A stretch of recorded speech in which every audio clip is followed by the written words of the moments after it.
on, Breaking Brown family? We are in here today, and I put two celebrities in the headline because somebody asked, well, a few people asked, why is Yvette talking about celebrities in the comments? You all know I go through the comments, and we're going to get to that, and we're going to get to why this is blank in just a moment. But before I get to that, get your libations, get everything that you need to get together to enjoy the show. Everything that you need, because what I'm going to do, well, first, if you want to go to Donate Brown, go to donatebrown.com, go to patreon.com/ycarnell. Please please hit the subscribe button. Please also hit that bell so that you get a notification when I come on, so that you'll know when I come on. What's up, everybody? What's up, Anita B? What's up, Diane? What's up, Jay? What's up to all the people in the chat and all the Breaking Brown family? And what's up to everybody else? What's up to all the mods? What's up to everybody? Listen, I am going to try to do something that has been requested. It will not be done every show, but I'm going to try to do it today. I'm going to try to do a shorter show so that I can start taking calls a little bit earlier, because it's always, I usually only get to take maybe 6-7 calls, and a lot of people are stuck in the queue. So I want to do that, and so that's why this is blank, because this show, I'm going to do a show that I think needs to be done, but I'm going to try to truncate it a bit. Truncate it. Wasn't it like a SAT word? Truncate. And make it a bit shorter so that I can get to some of the questions that you all have been asking. But there's something that I have to address regarding celebrity, because I have this thing. I have these people who are like, oh my God, Yvette has lost it. She's talking a lot about celebrities. And what I have to realize sometimes that I don't necessarily realize most of the time. What's going on? What's going on, Austin? What's going on, Nan? What's going on, Butter? Butter Pecan. Okay. Well, what I have to realize is that there are new people that have come in here since the time that we really talked about social engineering. So it's a little bit of backtracking, but it's not necessarily just backtracking in terms of just talking about this more specifically so that people understand why we have a conversation that also involves celebrities. So, like, I would probably, rather not have to do it, but if we say we're moving from politics 101 to 102, but we still got to do it. We still have to, like, we're a family, right? There's people who have subscribed and liked. They still come in, and we still have to have that conversation. Let me just say this. And trying to frame it, I think one of the things that has to happen is that people who come in and watch the show have to understand that black celebrities are political. Or should I say that black celebrities are the abdication of politics in a lot of ways, right? Because that's what propaganda is, and we've talked about propaganda on this show. But if we're going to do 102, we have to peel back some additional layers of what propaganda means and what propaganda gets in the way of in terms of us trying to do politics, in order for people to understand that talking about celebrities, black celebrities, and how they influence our politics is really a political thing. And so I'm going to, one of the things that I like to say sometimes is that you're only as smart, right, as the questions that you ask yourself. And like, you have to ask yourself better questions. And you're only as smart as the ideas that you kind of bump up against. And whether or not you bump up against a lot of ideas really is determined by, like, how you access information, whether you just scroll Instagram, or whether you access articles or access books or access actual data, that sort of thing. So all of this stuff is important in terms of how everything goes together. And I want, before I do the free-for-all with the phones, I want to provide some sort of explanation for people to really understand, because I don't think people understand. People think like, okay, this thing right here is politics, and this thing over here is celebrity, and Yvette is supposed to be black politics, and she's had like 2 or 3 shows on celebrity. And what I'll tell you is this. One of the things I'll tell you is this. What I'm trying to get people to understand, there's nothing wrong with art, right? Like we talked about Donald Glover the last show. There's nothing wrong with that. But what you also have to try to understand is that these people, like these black celebrities, no matter how much you enjoyed This Is America, like those people do not determine your outcome. Those people do not determine your potential. No matter how much you like them, no matter how much you enjoy them, no matter how much good art they create, they are not something there for you to aspire to and say, I'm going to be that based on X, Y, and Z. And so we have to try to understand why that is, and we have to understand you put art in this category, and I'm not saying you can't bump to it, but you have to understand that that is not in terms of my material needs. And when I say material needs, do you have food? Do you have shelter? Do you have a job that stabilizes you and places you squarely in the middle class, if not the upper middle class? That's what stability means. We talked about the kind of money that stability means. We've had that conversation.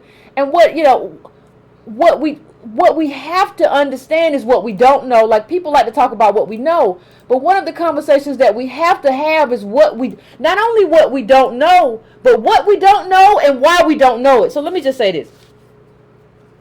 We have to talk about I was looking over the weekend at all of these things about this little Met Ball and how like Nicki Minaj and Cardi B, is they talking or is they not talking? Is they communicating? I thought they didn't like each other. What's going on? And what I'm telling you, and people, like, one of the things people always try to say to me is, Yvette, we can do more than one thing at a time. Like, you're telling us, I'm not telling you not to, well, if you're beyond a certain age, then Cardi B and Nicki Minaj should probably be out of your range. Like, you shouldn't even find that stuff exciting. But what I'm telling you is not that you can't access art, right? But what I'm telling you is this. We obviously can't do both things at the same time, or we will be doing them both at the same time. If we could do everything at the same time, we would be doing everything. If we could walk and chew gum, we could do our politics and do this Instagram stuff and do this Met Gala, we would be doing it at the same time. But there's a more important question. People who have the level, we're working poor. We don't really have this looks like some aristocratic stuff. We don't really have an aristocracy in terms of the black community. We have a group of working poor people and a few outliers and a few boomers. And we're talking about maybe the top 3%. For the most part, that's what we have, right? So that isn't even enough for us to talk about, but that is the lens through which we understand our lives. What I'm telling you, to the people who didn't understand why I talked about celebrity these last two shows, what I'm trying to get you to understand is that this is the wrong lens. Not only wish you to understand your life, this is the wrong lens for us to try to do politics. And in terms of propaganda, there are many tools of propaganda, but in terms of Native black people, descendants of slaves, one of the most effective tools that they use to kind of oppress us and make us believe that we have enough is celebrity, is black celebrity. So you have to understand how black celebrity has been used as a tool and like something that fulfills us in a way that really politics should fulfill us in terms of our own lives. But instead of giving us our material needs, remember your material needs are your food, your house, your shelter, your money in your bank, your stability, your ability to be an American. Like, if you want to ask what your material needs are, do you have the ability to be American? Put your kid through school, put a bunch of your kids through school. Like, if you got two kids, you can put them both through a $60,000 a year school. It's an Ivy League school. It's nice school. Do you have the money to send them to camp? Do you have the money to do everything that you need to do to be American and to make your kids into functional adults? That's a big deal. And what I'm trying to tell people in the comments who don't understand why I talk about celebrity is that celebrity is something that kind of takes our eye off the ball. Or it's something that tells us that this is your life. This is when really it's just your aspiration. And really, those celebrities don't even have the money that they say that they have. But they have kind of convinced us that, no, this is your life. This is, I don't know what you've been thinking, but this is if you try hard enough, this can be your life, even if it isn't. And so I want to go through, I mean, there was a lot going on at that bar, but I want to go through a few kind of examples, right, I want to go through a few examples of propaganda because I went into it at one point, but I didn't go deep enough. So we have to talk a bit about propaganda, what propaganda means, what it stands for, how it looks, so that we went through some ways to recognize it, but obviously if people don't understand why I talk about celebrity, we didn't go deep enough. You got T'Challa, the Black Panther over here, he shows up in all his regale or whatever you want to call it, and everybody is, I don't even know why you know about that. Like, I didn't even know about it until somebody put it on my Facebook. This is not something I follow. For what? I don't need to know about these rich people going to dress up and do some aristocratic stuff. It doesn't impact my life. Now, here's what I will say. I want to just kind of give you a lens in terms of how to understand why this is problematic. And I say lens a lot because you should have a number of lenses that you just put on and take off, like if you're a photographer. I want to give you that. See, how they manipulate us in terms of how they use propaganda. One of the things that happens is they'll just change the frame. They'll change the lens on you, and you use their lens, not understanding that their lens is the problem. Let me give you an example. When you talk about black women, right? Or you talk about black family, what they'll tell you is the problem is that a lot of black women are single moms. And the problem is that there's not enough marriage in the black community, and it's just one single mom, and the kid ain't got no daddy, and that's a pathology. There's something wrong with us because you ain't got no dad. It must be something wrong with us as Negro people that these people aren't married. But you have to question anything that doesn't give you the right frame or the right explanation. What do I mean? The right frame is like, wait a minute. Is that father in the child's life? And what you find is that there's a lot, far more than we've been told, black fathers who are in their child's life, although they may not be married, but they gave you the marriage frame, as opposed to is the father in the child's life. That's the frame that we're talking about. And even when you talk about that frame, what you want to ask is, if the father is in the child's life, I want to know why.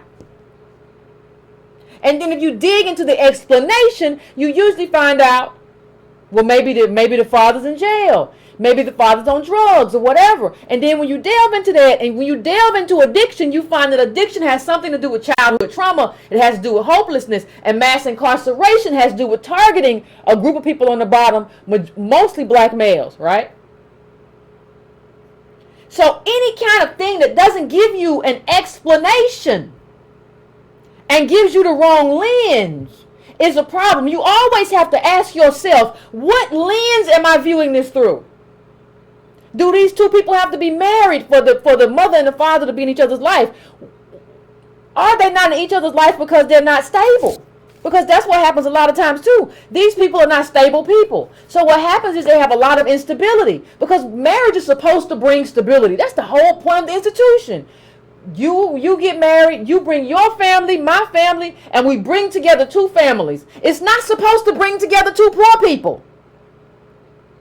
But that's what we deal with. So what you have a lot of times is people not understanding, why should I get married? It's not going to provide me with a level of stability. I can't really provide for a kid. I'll be around if I can be around. But why should I be a part of this institution that is not going to give me what this institution is supposed to give me?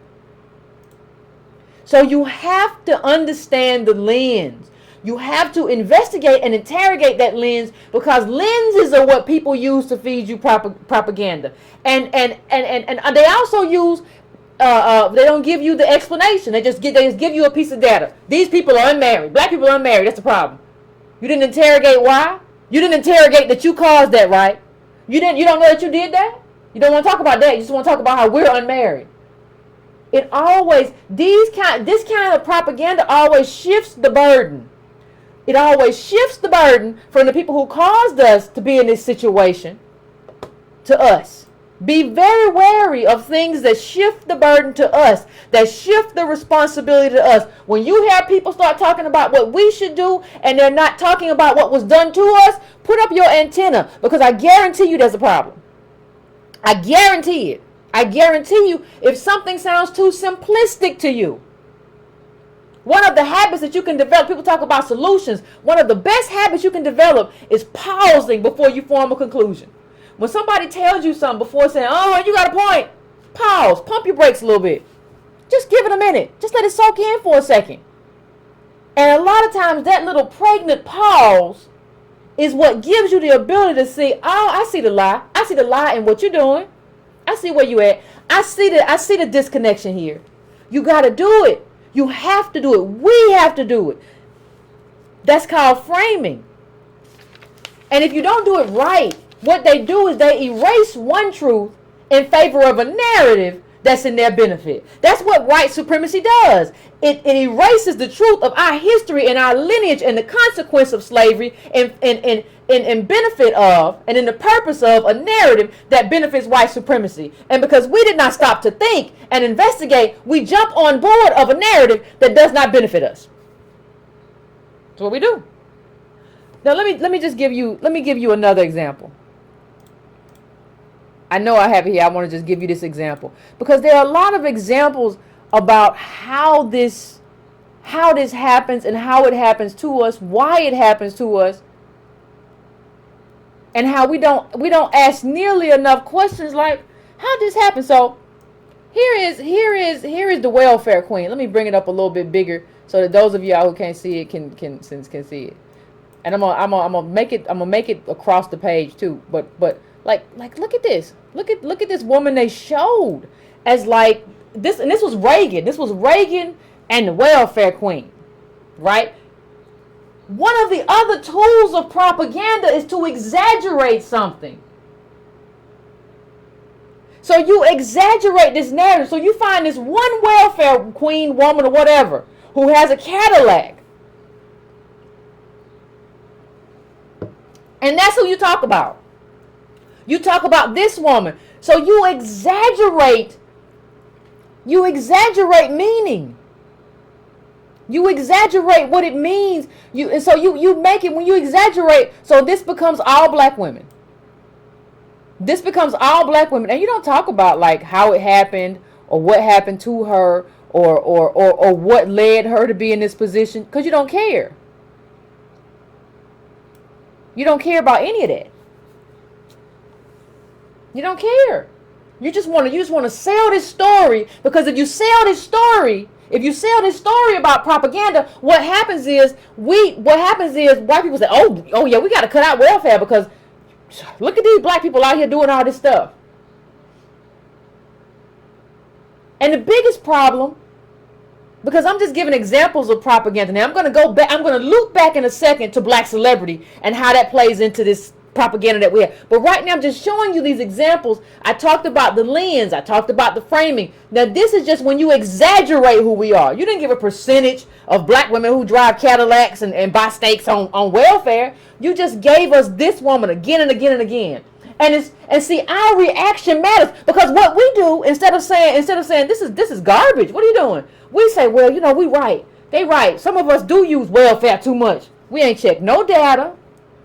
We haven't gone nowhere. We haven't checked the income. We haven't checked the circumstances. We haven't talked about the lineage. We haven't talked about Jim Crow, slavery, redlining. We just say because it sounds right. Well, you know what? She wrong for that. Some of us are wrong for that. You made a leap that didn't make no sense. You went from she wrong, this one woman who they talking about all the time, to we all wrong for that. You made a leap that didn't make sense because you didn't pause. When you hear something, before you form a conclusion, you have to pause. You don't got to form a conclusion immediately. Can't nobody put no pressure on you and tell you, well, tell me how you feel right now. Ain't nobody in charge of you, in charge of your thinking. You have to do that. You can say, well, listen, I hear you. I'm going to go home and I'm going to look into this, and I'm going to come back and I'm going to let you know. Well, I just think you ought to, I don't care what you think about what I ought to do. Ain't nobody in charge of me but me. So let's keep it all copacetic, and you just pump your brakes right there.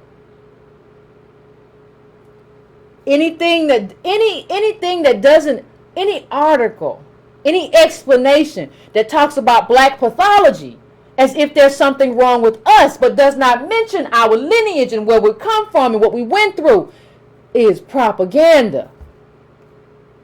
It is propaganda. And the people who benefit from the propaganda are the ones who are least likely to call it out, because they benefit from it.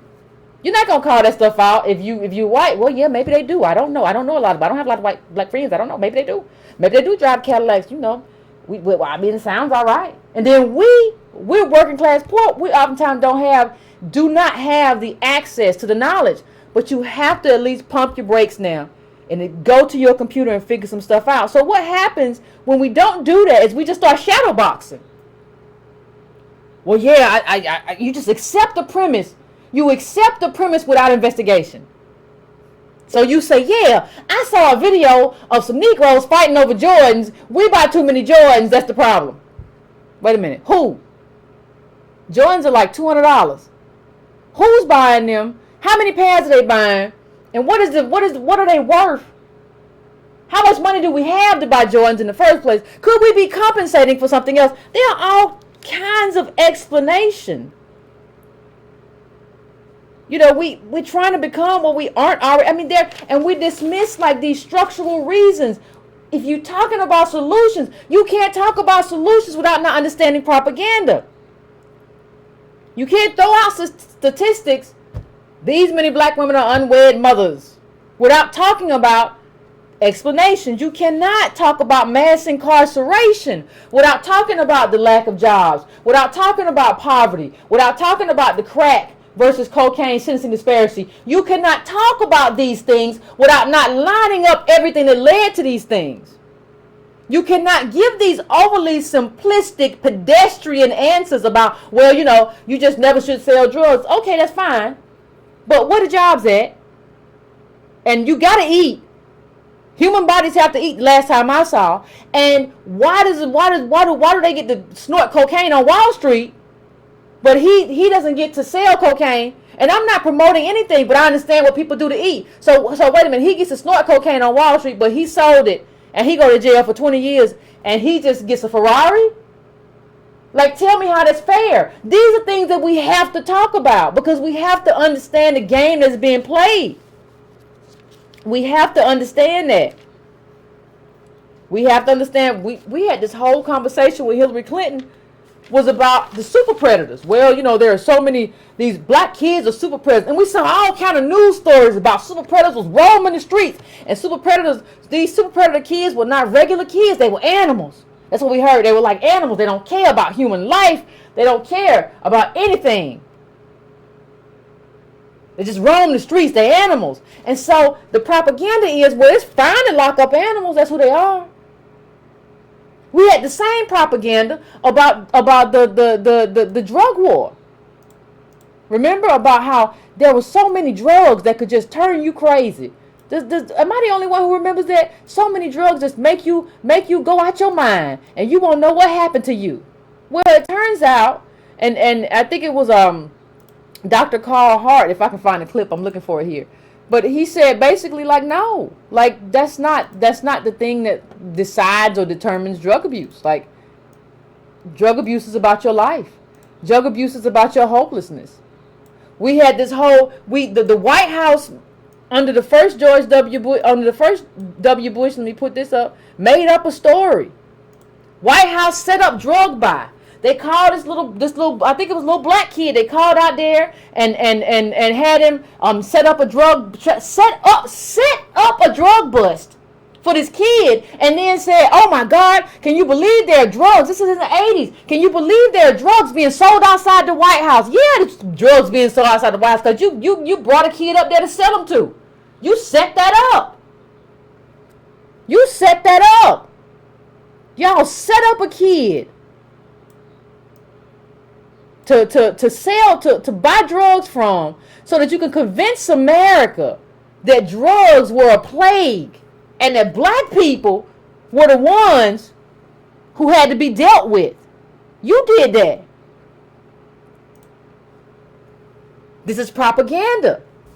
You have to ask the question, because these people are feeding us lies 24/7. So when I talk about it, you know, one of the things, if you've ever read Dr. Carl Hart, if you haven't, go check it out. Go check out his books. One of the things that he says is that drugs aren't the problem. Like, our situations are the problem. Living how we have to live, those things are the problem. Poverty is the problem. A level of hopelessness is the problem. And we don't seem to, I'm see if I can find this article, but we don't seem to understand that. Where'd it go? But, I saw Rush Limbaugh was addicted to opioids and he was fine. Nobody made him do anything. Nobody made him go anywhere, do anything, and he was considered just fine.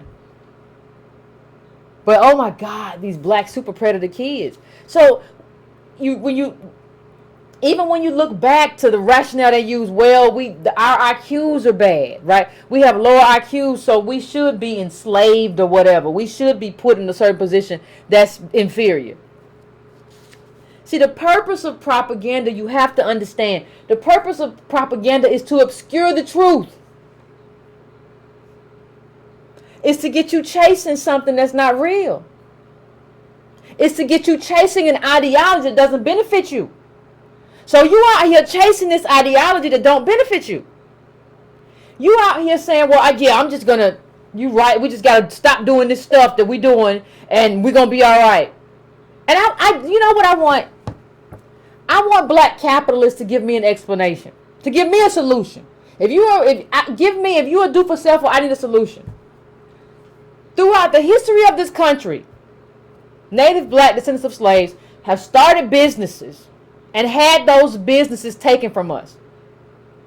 I put it in a newsletter, and I think I put it up the other week, where in order to prevent us from being competitive, white people just burned our businesses down or whatever because they could. And they just locked us out because they could. And they hung us because they could. And they lynched us because they could. So if we're still 14% of the population with no wealth,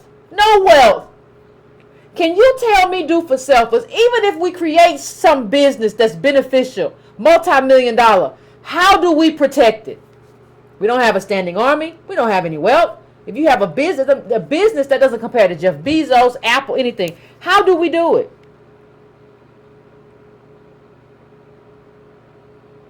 And you have people. I saw this video that came about with like Claude Anderson, like boys talking about slavery was a choice. Well, you could have chosen to die. And I think one of the things that we have to do, we have to understand, there has to be some complexity in our conversation. So what do I mean? Do not pretend that resistance only takes one form. There were a lot of people who resisted by saying, I'm going to live and try to find my kids and my wife or my husband or whatever, because that's my form of resistance. It's not true that the only form of resistance is death. A lot of slaves rebelled as well, but there were a lot of different forms of resistance. We have to think more deeply about this in a way that not only allows us to be truthful and honest and deferential and honoring of our ancestors, we have to think about this in a way that allows us to understand the complexity of slavery and the complexity of what resistance looked like during that period. You can no longer follow reflexive thinkers. You can't do it. And being a slave, it's not only just being a slave, it's being born into like this multi-generational poverty, which limits your choice to about right here. You have to understand that, and you have to understand the complexity of that, and you have to be able to, I even when Kanye West talked about it was a choice. Dude, you in Calabasas in a mansion and you can't even manage your life. You were in a mental hospital and you are in a mansion and you're filthy rich and you're in a mental hospital. What do you think you would have been as a slave? You think you would have been Nat Turner? Based on what? You think you have that capacity for rebellion? You can't even manage like being rich. And we think we can go back in time and manage something far more profound. Then you have to understand too, like people talk about, well, I just would have died. Do you understand that like death wasn't just like a bullet necessarily? We're talking about slavery. We're talking about Maybe, well, I just want to eat no food. Well, do you understand that your body rebels against you because it wants food? So you're not only fighting slavery, you're fighting your own body. Do you understand that lynching is a slow death? Do you understand that hanging is a slow? Do you understand when somebody sets you on fire is also a slow death? And you're telling me that you would have chose that? You can't. I'm not even gonna say it. You know, this wasn't one lifetime. You really have to understand what I'm saying, and you have to understand celebrity, and you have to understand celebrity as social engineering, because that's what it is. Black celebrity in general, but black celebrity is very specific, and whoever has crafted it, they understand us. But we got people running around who don't understand. We were born slaves. These people were born slaves. Do you understand the very definition of a slave means lack of choice? People like, well, Killmonger decided that they had this. First of all, it's a movie, but second of all, they're having a conversation.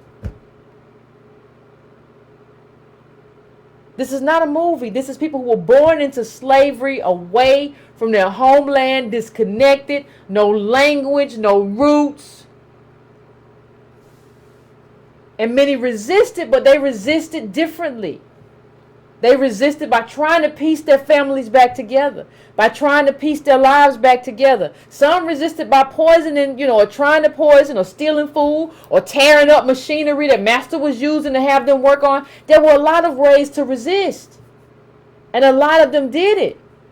And a lot of them there were probably some who didn't. But you can't talk about that if you weren't there. You can't talk about that if you're in a mansion in Calabasas. What's it, Calabasas? You can't talk about that if you ended up in a mental hospital in 2000 and what was it, 17? You can't talk about that. They don't have choice like us. We don't understand what choice means because we're here in 2018 where you got all these choices. If you want to go on Amazon Prime, people be on Netflix, you got choice. You don't understand, but you don't know enough to know you don't understand. And so when I talk about black celebrities, the reason that they're there is to make us believe that we either have wealth or that we can accrue wealth very easily, right? Or both. Like we see all these black celebrities and we see them and they have money and they have Ferraris and we say we have wealth. Or we believe that we might not have it right now, but we can accrue it very easily because I see all these people who don't have any degrees or whatever, and they have it, so I know that I can get it very easily. That is their job. That is called social engineering, and that's what they're doing, and they're doing it expertly. And they make us believe in a sort of equality that doesn't exist in real life. There's no equality. They make us believe like we're all human beings. We all got 2 legs. We all got 2 feet. We can do the same thing. That's devoid of our history in this country, our lineage in this country, and what that's mean. I've said before that just like the wealth is baked into this system, the wealth of the former slave owners and everything like that, and the businesses, the poverty is baked in. Our failure allows other people to succeed. This is a big deal. I'm just looking. Sean, did you see this? Sean Combs revolt media and TV lays off 1/3 of his staff. Your boy Diddy talking about black excellence. He done laid off 1/3 of his staff. You are watching now the implosion of black celebrity, and I think it's beautiful. Because this is propaganda, and he's not the only one. What'd you see, your boy? Hold on, let me see if I can find it. I love to find it for y'all. Now, first of all, T.I. and Tiny, they paid $1 million. I don't think they paid $1 million liquid, but they paid $1 million in back taxes, and they still owe $4 million. That's of March of this year. Now you have T.I.'s business partner also. You have his business partner also filing for bankruptcy. Right? You have him filing for bankruptcy. So what does that mean? That means that these people ain't got no money. They just here to make you believe they do. And somebody was like, well, T.I. good. T.I. good. He got money. It's just his business partner. His business partner said, I'm worth $5,000. If you got money, you ain't in business with nobody worth $5,000. You all don't have anything. And that's why you and Tiny probably still gonna stay together or whatever. You ain't gonna do that because you know why? You can't go through no expensive divorce settlement. Because you don't have it. But understand, this is the same T.I. This is the same T.I. who was on the Breakfast Club talking about, I don't do politics. I'm a for-profit business. Obviously not. You closed down that restaurant because you couldn't make it. I could have told you. Anybody could have told you how difficult the restaurant business is and you can't make it. You don't have the capital for it. But your job is to show us and to show up in your nice clothes and nice cars and to make us convinced that you have it. And so that we believe that we have it and we can do it. So now we got Revolt TV laying off. T.I. bankrupt. Oh, it's everywhere. But it's not just that. Kanye West going crazy because he's bumping up against the blunt edge of black limitation. But it's not just that. Y'all's a boy. Jay-Z is selling his stake in the Barclays. Now, he had less than 1%. True enough. He had less than 1%. True enough. But he's selling that only for a little over $1 million. You need that $1 million, Jay-Z? What you doing? Oh, well, okay.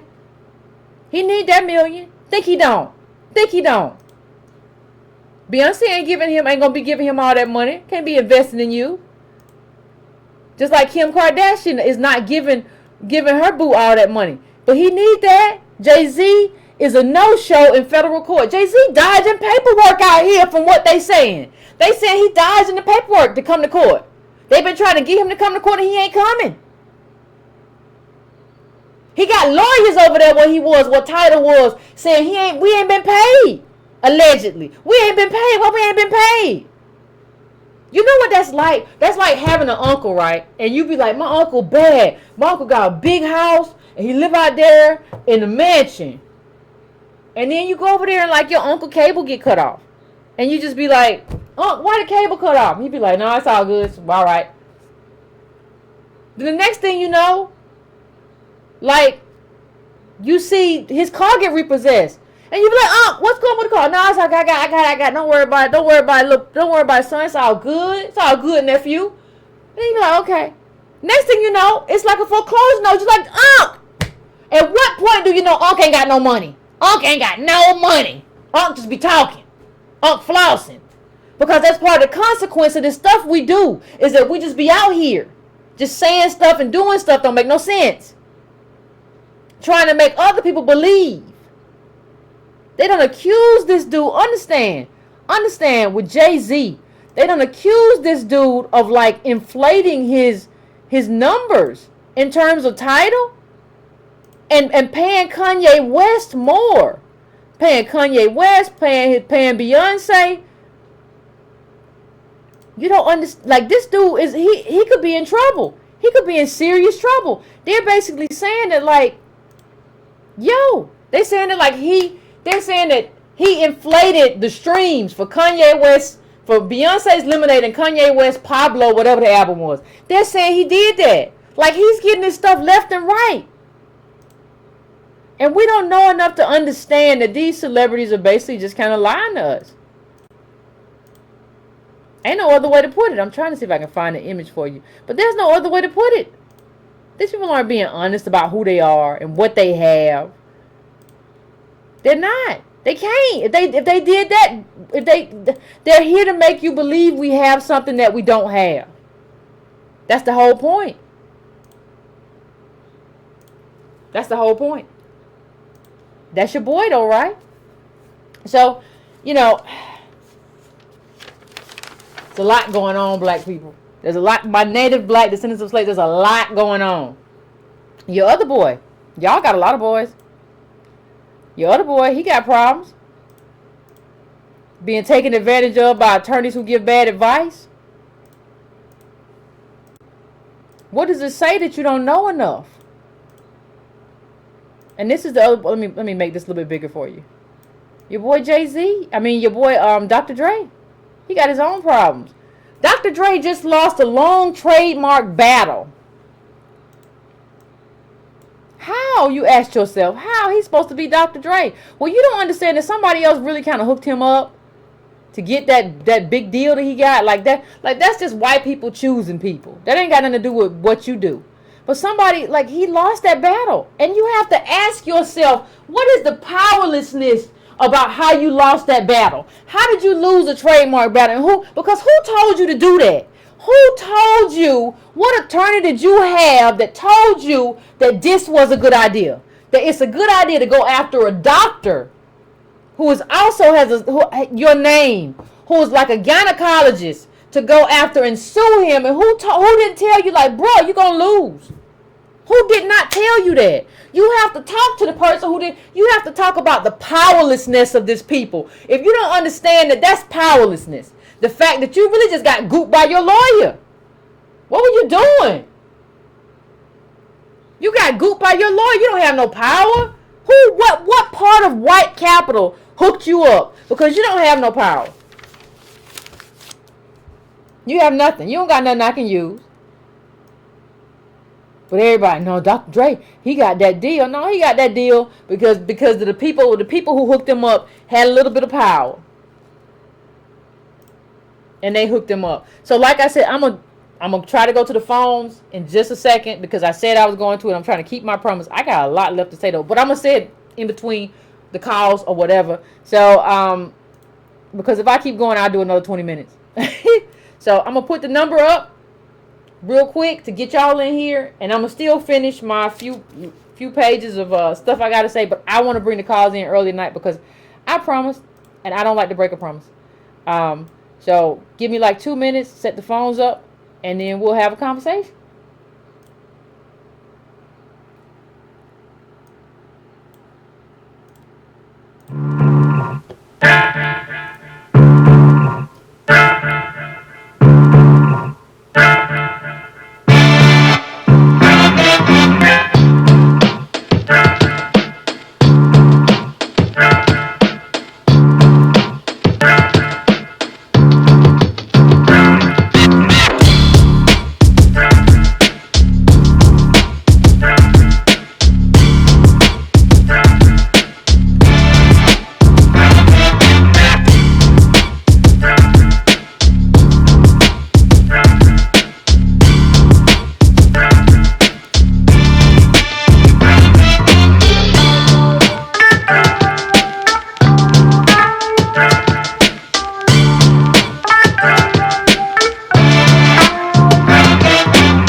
somebody in the comments say, and it kind of tickled me. Somebody said, "Why Oprah selling crap?" I saw Oprah on TV selling like some potato soup, and she was sitting in this white family's kitchen talking about, ain't this good? And I don't think we understand that, like, that's not how a billionaire moves. Like when last time you seen Warren Buffett or Bill Gates talking about, this show, do you like it? It was just so odd. So I don't know. I kind of got a chuckle out of it. I appreciate the person who said it because I get what you're talking about. I'm gonna go to the first caller. It's 484. I'm coming to you. What is your name? Where you calling from? Hi, Yvette. This is Justin calling from the suburbs of Philadelphia. How are you? Pretty good. How you doing? What's going on? I'm doing well. First, I wanted to say that, thank you for pointing out all these false prophets in our community. Because, a lot of us have allowed them to wreak havoc in our community. And the longer it takes for Native Black people, and the longer we allow them to do that, it's going to take us even longer to close the wealth gap and deal with other issues like police brutality and things of that nature. And unfortunately, we're not in a position where, I hate to say it, but we're at the time to discover who's a traitor and who's an ally.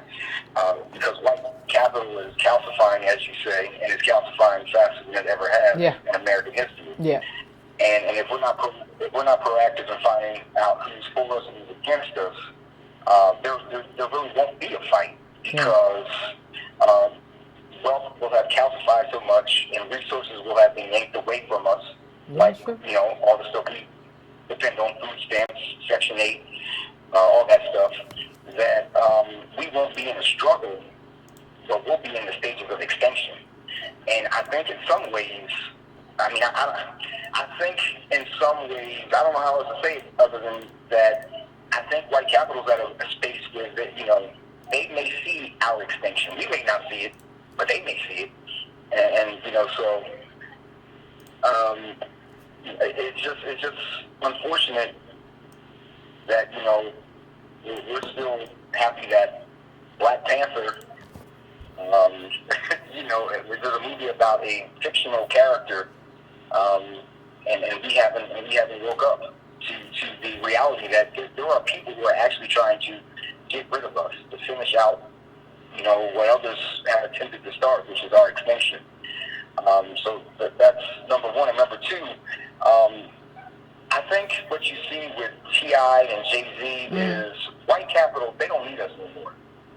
The propaganda is so real that, I think they look at us and they say, we don't need any of them to hold our water anymore. Like, they're so blind that they'll just follow whatever we say, and they'll be happy with whatever we give them at this point. So I just want to thank you again for doing what you do, and keep on doing it. Thank you. I appreciate you. Appreciate you calling. Thank you for calling in. Yeah, I think. Listen, when I look at it, sometimes I honestly think that that we were a placeholder until all the immigrants could get here. And that's not a slight, I'm not dogging anybody, but they gave us stuff or gave us an idea to kind of keep us. Like when you look at this 15 billion, when you think about the cut, it was supposed to even be more, but that's enough to gut us, right? In terms of when you think about how we're undergirded. It's a lot of people who don't talk about government, but don't talk about how we're talking about. Have you seen your tax return? You get it back, earned income credit, child tax credit, all that stuff. You got a lot of people in Section 8. You got a lot of people getting subsidies. Dude, I don't think we really understand what these tax cuts mean in terms of Black life. And the problem is we haven't really had anybody out here to explain what they mean in terms of Black life. And so these people are going to just fall all the way to the bottom. And one of the things I want to say too, I know in my state I have an election coming up later this month. Please, we've had a few elections last week, last Tuesday I think, or maybe this Tuesday. Please check your calendar, because not only do we have to hold these people accountable, we have to show up. If you have a good rep, you got to show up, and if your rep ain't good, you got to show up to vote them out. Like, so, you know, I'm sure we've all had our moments of be like, I ain't doing nothing. But we have to start, like, we got to start needling these people because this stuff is happening. And it's happening fast. It's happening quick. It's happening in a hurry. And we got to do something about it. When I even look at TV, I don't think we've explored. How these, it is amazing to me that we have not thoroughly explored. I've seen a lot of good writing, but there's no black media on TV to like thoroughly explore what this means. Like specifically, what these budget cuts means in terms of black life. I had a show about it a while back when I went through everything that was going to be zeroed out. Now there's been some negotiations, some stuff's been changed, but I mean, this is awful. And what are we doing? I tell you what we're doing though. It's the Met Gala, right? We got people in rainbow robes we want to talk about. And we want to talk about Rihanna. We got a lot of stuff we want to talk about that just like we want to talk about your boy again. I mean, we got a lot of stuff that doesn't make any sense in our life. In our material. Remember what I said. Your material life, your well-being, what makes you into a stable American. That should be your main focus. So I'm going to area code 973. 973, I'm coming to you. What's your name? Where you calling from? Hey, how you doing, Yvette? Am I coming in clear? You coming in clear? What's going on? What's on your mind? Hey, how you doing? I'm pretty good. Things I wanted to touch on because I mean you're talking about the financial situations that these celebrities going to, but to take it on a micro level, I'm watching this in my everyday interactions with my peers. I'm watching people on social media taking trips to Dubai, going to Cuba, really, going to Europe, and a love member, a family member died, and they got to go fund the bury. You know, and you know, so I'm like, wait a minute, you was just on vacation. I just seen you post these Louis Vuitton shoes and Gucci shoes, and you want me to contribute to a GoFundMe page to bury your love? I can't do it. Oh no, I can't do it. And you know, even to go back to, you know, the Kanye West thing, this guy is basically exposed people, meaning that, you know, he didn't really give any clarity about the slavery comment, and you got people filling in the blank. I mean, when I have conversations with people, I'm like, I don't even really want to have this conversation because Kanye's isn't even that deep. And we going into uncharted waters. You know, you got people that sitting there watching their family members die by the hands of law enforcement, but you want to tell me what you would have did during slavery time. You ain't doing nothing now. So, I mean, how many videos have we seen where people are crying and, oh, please don't do it, and the police murder your loved one right in front of your eyes, and the only thing you guys do is get up in the morning and march and bring in Crump or Al Sharpton doing a press conference. No, hold on, caller. They also, we forgive. We make sure to forgive. And let me tell you something. We forgive. And it's not just the family members, because I understand what you go through, but it's a lot of these leaders who are talking about, well, you know, you can die anytime, right? So if you like, I talked about Dr. Claude Anderson and you know, whatever, like you can go get it right now. If you want to just die for the cause, go get it. Go get you some. You can go get you some right now. What's stopping you?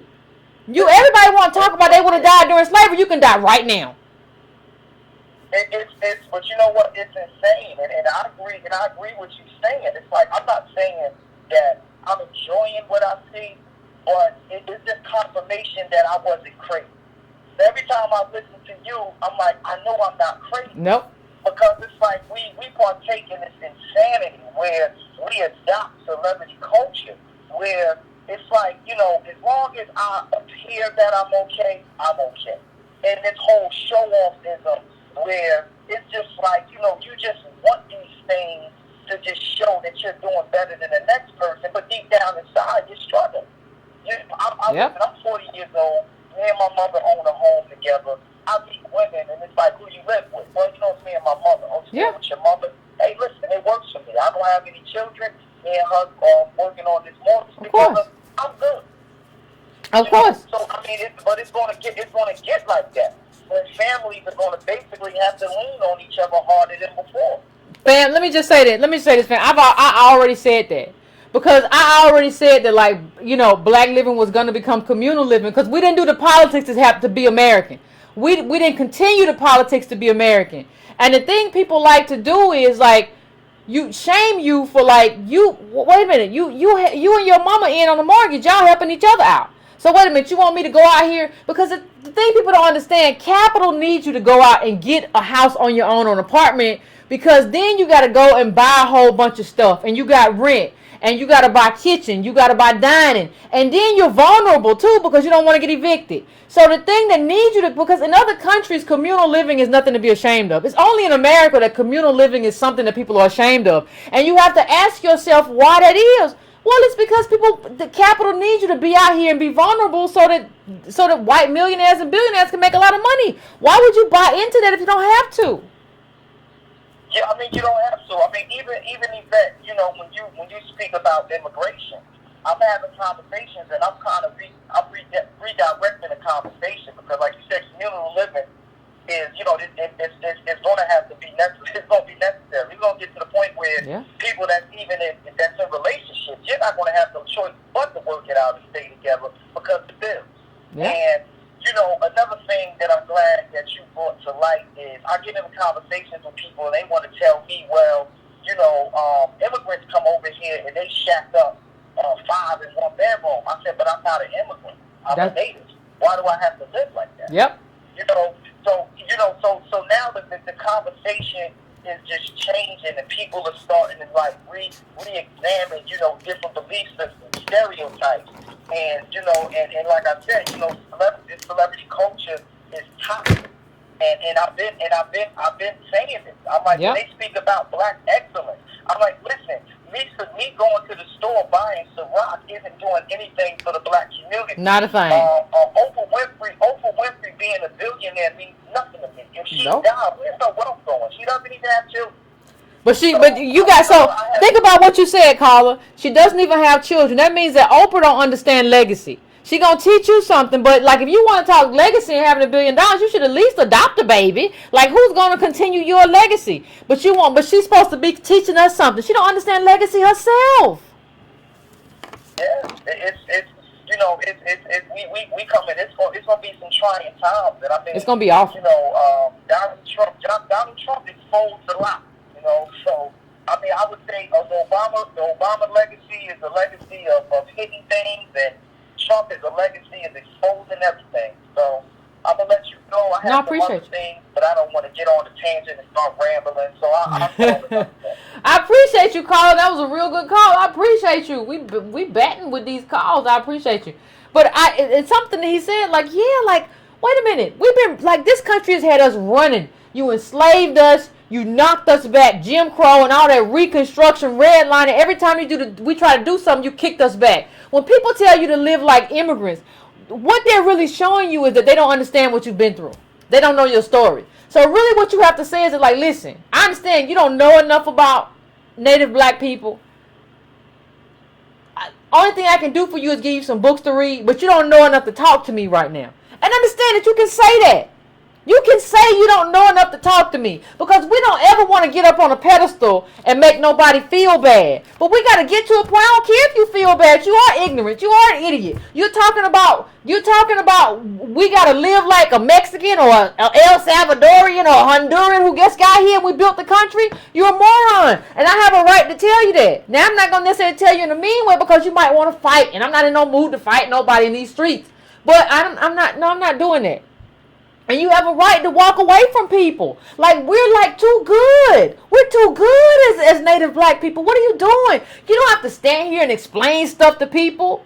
Somebody who just got here, who got here 20 years ago, you don't have to explain yourself. You can just say, you don't know enough to have a conversation with me. My people built this country. Your people didn't. You just got here. You need to go do some research. I'm not going to live in some kind of He's saying like people should just pile on in a house. Well, I'm not opposed to living communally. We might have to do that. I just said it to the caller. But don't tell me I got to live a third world life in a first world country and be like you. No, I'm not going to do that. Now, you go do your research and then come back and talk to me. and don't talk to me no more right now. I don't want to do it. We have a right to say no, and we have a right to draw boundaries. And there's going to come a time where we got to say no. Even the family, like the caller said, you can't come to me with no Gucci. Girl, I was just, bro, you know, I was just in Bahamas. All that stuff, I was just over here, and I was just doing it big. And you know what? I need some money for, no.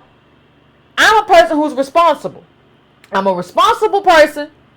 And I save whatever little bit of piece of money I have because I know I'm black. You think you white and you want to travel the world. Okay, but I know I'm black, so I save all my little pennies. And you want to come here and get my pennies. So, Willie, I'm financing your trip to Paris. No. Go handle your business. You go do what you got to do. We got to learn this. See, part of the problem that's happening is people who don't know they black have been eating off people who know they black. So people like us, the Breaking Brown family, we know we black, we understand, we be reading stuff and doing stuff. But there are other people who've been out here. I was at brunch, and I was in London, and but you know, I need some money. You really do? Oh, well, I'm going to pray for you. Go away.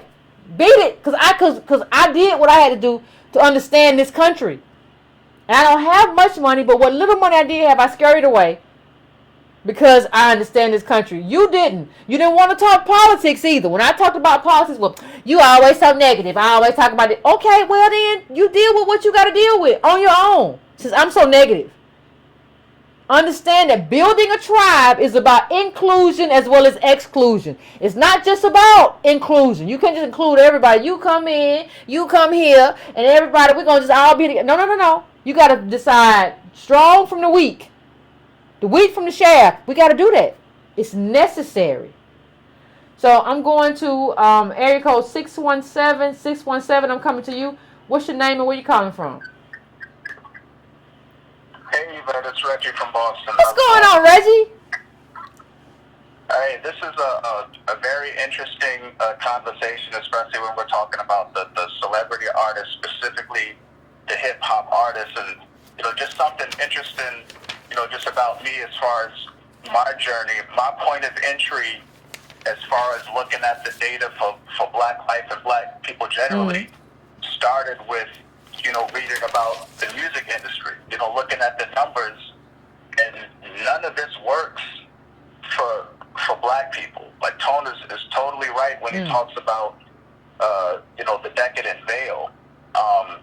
But it's so interesting just how in 2018, just what's dominating the airwaves as far as the music that's coming from black men, you wouldn't think that 1 out of 5 of us wasn't working less. You know, it's Versace.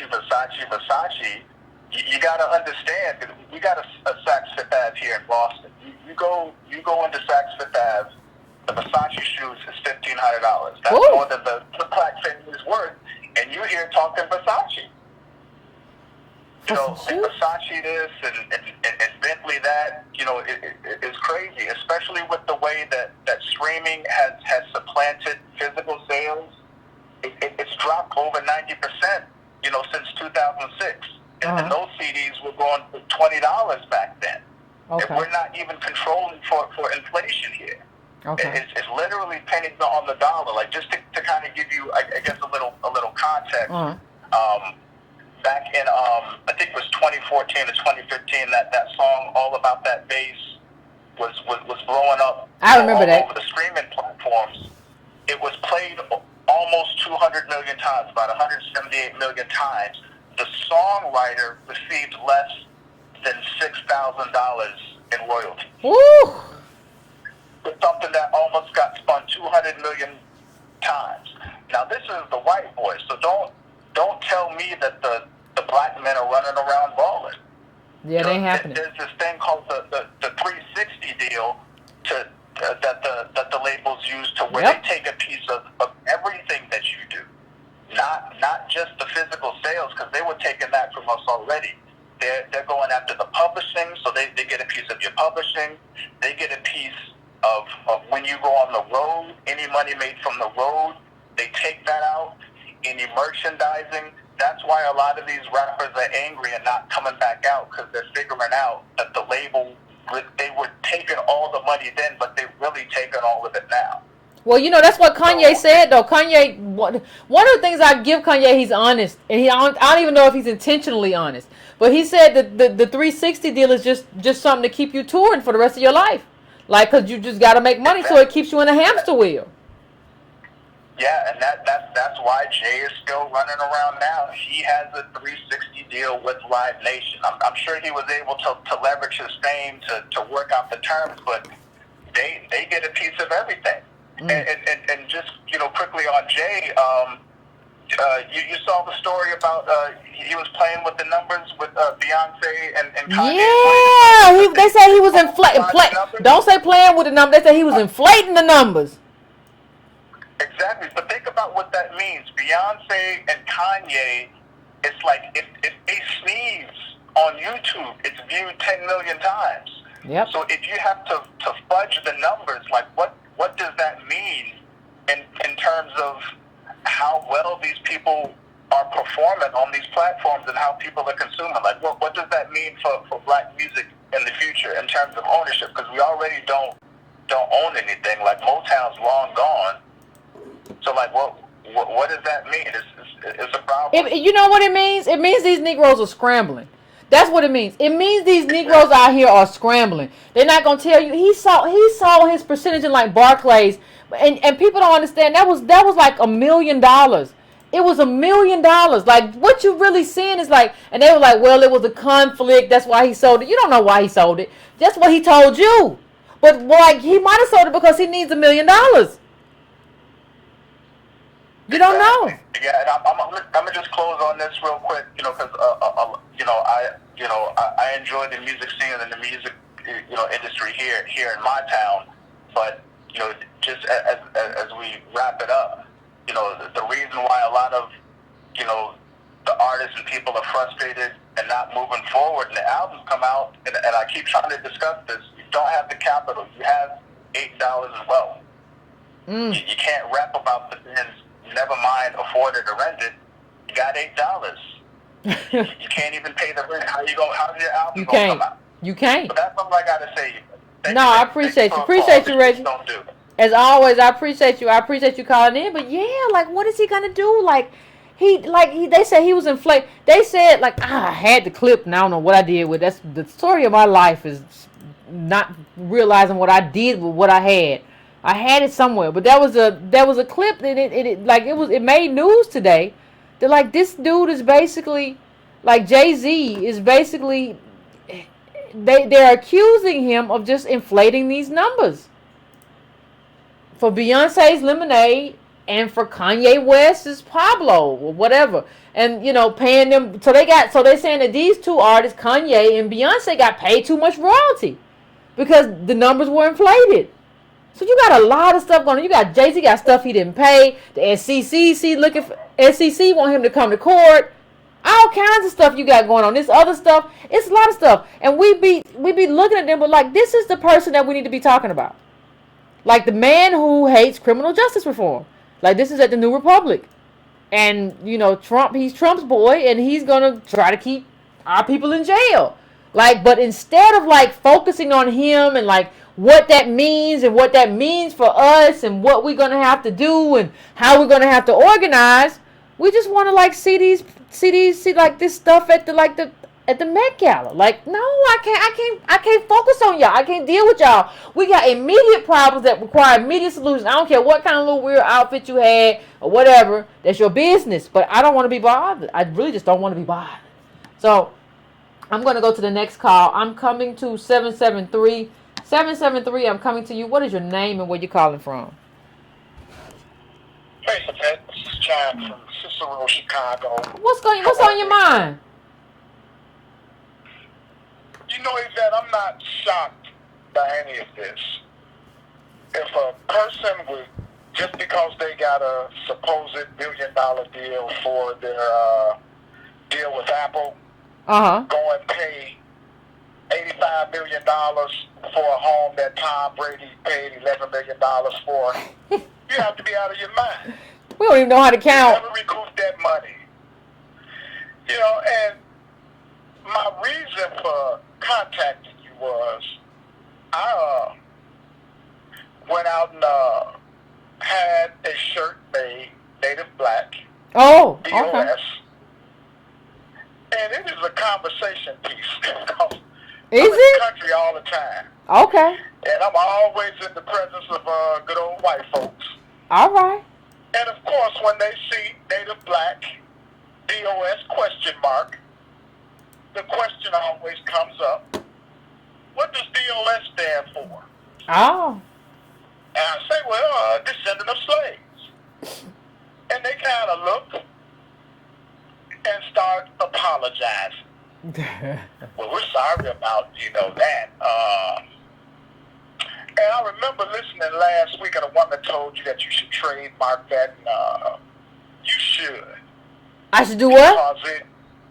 Because you should trademark Oh, okay, yeah. Native Black DOS because it gives the perfect description and it separates us from everyone. And it allows people, because I'm starting to understand that the Nile is not simply a river in Egypt. Even in their denial, if you start laying down the facts and talking about the mass incarceration and Jim Crow segregation and years of slavery, redlining, everything that happened, Black Wall Street, as much as a person doesn't want to hear it, they simply cannot deny the truth. Because the truth is there. I suggest to white people, get the color of law. I suggest to white people, thine the have not been told. I suggest to white people, because they are the ones that need to change. We didn't do this. We didn't cause none of this. And they are the ones. You said something last week, my goodness, the guy from 202, I can't think, but he was talking about the simple fact that, listen, these people know the facts, and they can't deny it. And we need to stop being ashamed about what happened to us. So I wear the shirt that Tone Talk. I wear them out. But that's what we concerned about, though. That's what we concerned about, the Met Gala. We ain't concerned about what you talking about. We don't want to do that. We just want to see these people look good. Absolutely. And you know what I wear? I wear that American history, 1600, 1700, chattel slavery, 1800, 1900, Jim Crow. What was it again? Convict leasing, Jim Crow segregation. Yeah, absolutely. 2000s mass incarcerations. But I just added to it real American history. And the people I get the most trouble from are the ones that look like me. Why you want to wear that? Why are you trying to bring that? Man, don't know about. I say, no, you know what? Let me tell you something. And I started talking to them. And man, I don't want to hear that, is what I get from them. Really? And what I tell them is, and what I learned from you, you never let information depress you. Information is supposed to enlighten you. Yeah. It should make you want to say, oh, wait a minute. Oh, you giving us the information that we need for our justice claim. There you go. You know what the problem is? We got too many people who think they all right. But Tone Talk called in last week and said, I see y'all in about 3 years. He did. Coming down the pipe. Yeah. Then you will be ready to talk. And in closing, I'd like to say, God told the children of Israel, when you like an oily spot in the road, in your affliction, you don't seek me early. And Yvette, that's what's going to happen with you guys. People going to start seeking you, Tone, and the people out that know that this justice claim is real. We need to pursue it. We need to not let up. We should never let go because, damn it, they owe us. You absolutely, Carla, thank you. Thank you. You absolutely right. Love you to life, my love. Thank you, you're right. I appreciate you, and you absolutely right. You are absolutely right. Like, and the thing that I always hope is that it's not too late. Because, what Antonio said the last time when he called in is kind of ominous and it's kind of haunting. Like, you don't believe me now, but you'll believe me later.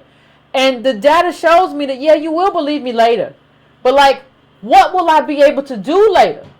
Because as a black person, you always say, well, what are you going to do? You're going to be a black leader? I need a lot of wind at my back. Antonio needs wind at his back. That means a lot of black people who are supporting you, because that's what you have to walk into a room with. We don't have wealth. Knock that out. So I need a bunch of black people at my back saying, you better listen to her because I'm here if you don't. And I got problems. We all here. That's what you need. But see, I got a lot of people who are saying, I don't want to listen to that. I don't want to be bothered with that. I don't want to be bothered with nothing Yvette Carnell is saying because she depresses me. Understand that your depression, if you're depressed by this is your emotional interpretation of what I'm saying. You have to change that. You don't have to have, that's just like going outside and you go outside tomorrow and it's storming. You don't have to go back in your house and lay down and go to sleep just because it's storming. You just got to know, like, okay, I need a raincoat. I need a hat. I got new windshield wiper blades. I'm okay. For us, you just have to kind of support what we're doing in the direction that we're going and the politics that we're pushing. This does not have to depress you. It is your emotional interpretation that is depressing you, and that is something that you can fix in your individual emotional terrain, and you have to fix it. You can't be looking to people to give you pep rallies and make you feel good and all this stuff because the people who are making you feel good are just telling you lies. It's easy to tell you to tell you a lie and make you feel good. Your romantic partner, whoever that is, can tell you a lie and make you feel good. The problem that you really have with me, the problem that you have with Antonio, is that we the truth. You don't want the truth. But the truth is what you need. I don't care what religion you are. There's a lot in every kind of religion, biblical book about the necessity of the truth. You can either go this way or you can wait. You can wait to 3 years when you don't have any other choice. It's up to you. So I'm going to the next caller. The next call, 313. I'm coming to you. 313. What is your name? Where you calling from? What's on your mind? What's up, Yvette? This is Nate from Detroit. What's up, Nate? What's going on? Not much. Hey, some of the best videos you did was about social engineering because that's our biggest problem, I feel.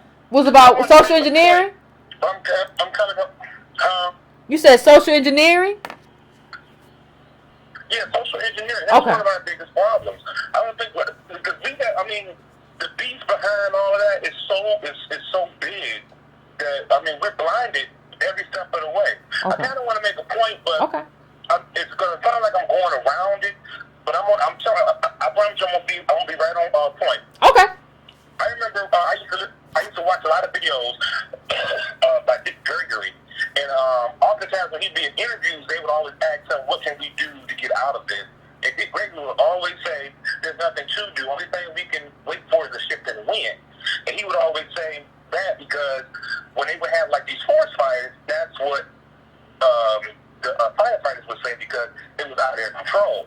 Now, just for a quick example with social engineering. Okay. When you talk about evolution, when you think about evolution, they always say evolution is basically mutations. Okay. So they have the monkey, they have us, and then they have the white person.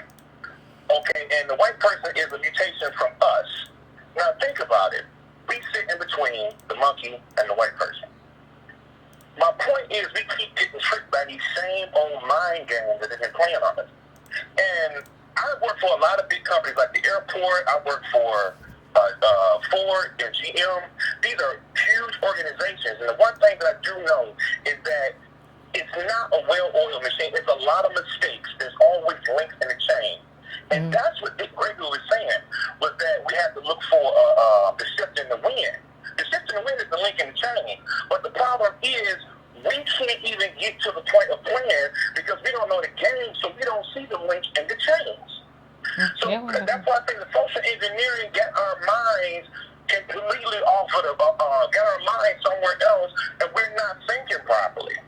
I really wish that you could really kind of recover that the social engineering piece, because it's really good. It's really good to really teach people that. Well, thank you, Carla. I appreciate. I appreciate you. I appreciate you, bro. I think you know what I think. Honestly, I think we have to just get to a point where we cut it off. Like, I'm not saying that you can't listen to music to bump, but you have to for the most part. Like, I've actually gotten to the point, even with me, I go on Twitter and I'm looking for news, but I have to dock my phone at the other side of the room because it's designed for you to keep punching and pressing and trying to find stuff. I have to dock my phone somewhere else because I can't. You have to turn all of that off. Like, and all of you, like these celebrities, the celebrities that I follow only because I'm doing this show. That's the only reason I follow them, because I know that they are telegraphing something that I'm going to need to talk about. But all of these black celebrities you follow on Instagram, on Twitter, you got to get rid of them. You got to get rid of them. Now, I'm not saying that like if you're at the gym and or wherever and you want to hear a song or a beat, that you can't turn that on for the time that you're in there. But you cannot look. These people are not your potential. They do not represent your potential. They represent what white capital wants to forecast, or what white capital wants you to believe about your potential. They are not your potential. The data is the potential, right? And let me just share an example. You know, that was a great article. I think this is the Washington Post. As the king of debt, Trump borrowed to build his empire. Then he began spending hundreds of millions in cash. What you saw, if you get a chance, go and read the article. But what you really see with Trump was that he spent 15% most of the time on his real estate, and like the bankers spent 85%. So what you really have to have is not only like the multi-generational wealth, and the multi-generational wealth leads to multi-generational wealth relationships. Understand that wealth is a web. Wealth is a web. It's not just an accrual of money. It's a web of wealth. But understand this. Not only did he have this web of wealth, and he had access to all this capital, but then when you need to scoop up money real quick or scoop up a property, let's say you see a property, you say, I don't have time to go through these bankers. I need to just go and get that right now because it's a deal. You have to have the capital to just go and do it. And that's what Kanye doesn't understand. You are black. And you don't have that capital. And you don't have those relationships. You come from slaves. You don't have any of that. So like all this stuff you're talking is nonsense. And it's just stuff that's going to land you back in the mental institution if you don't understand it. You need to get somewhere with a book. I have a list of them I love to give, but you need to get somewhere with a book and take your time and understand what's happening. This dude had access to capital, access to bankers, and then when he didn't want to use the bankers, he had access to his own wealth. If he wanted to scoop something up real quick, that's what you need. That's what you need. And he can be the king of debt. Now, we can't even get good capital. Like, we get stuff that has a high interest rate. And all kinds of stuff that keeps us in debt. That's not his life. And so when Kanye says, like, when I saw Trump, I knew anything was possible. No, you just didn't know what you were looking at. Kanye, when you saw Trump, you didn't see anything was possible because Trump got elected. You just didn't know what you were looking at. You were looking at a multi-millionaire, multi-generational, wealthy white man. Of course he can do something. Of course he can become president. The only people who made us believe, and all of us, that he couldn't, were the media, because the media was kind of pushing for Hillary. A lot of us, including me, believe like, no, he's not going to get elected because the media's going to skewer him. But the world has always been the oyster of white men with a lot of money that goes back generations. Kanye, you ain't in that mix. And somebody done told you wrong. If you think you in the mix of this, if you view this as some kind of thing that makes it possible for you, that means you don't understand who you are. So I'm going to go on to the next call. The next call is 484. 484, what is your name and where you calling from? Turn down your laptop or your computer or whatever you're watching me on. 484? Hello? 484? You there? Hello? Hello, can you hear me? Yeah, turn down your background. The laptop or whatever. Or TV or YouTube, whatever you got going. Can you hear me? I can hear you now. What's on your mind? Can you hear me yet? Yeah, I can hear you. What's on your mind? Okay. So, okay. So I wanted to talk about the beginning part of your video about the Trump and the deep tax cuts. Yep. Okay. That's the title. There is a lot of men, blacks, African American, whatever you want to call them, descendant of slave men online, and some older black women too, just talking about how, the tax cuts, hooray, Trump, he cut in that welfare and that Section 8 and that HUD, and it's like, are you people crazy? Do you not realize who this is going to hurt? Like, everyone else in your family, basically, that's not you.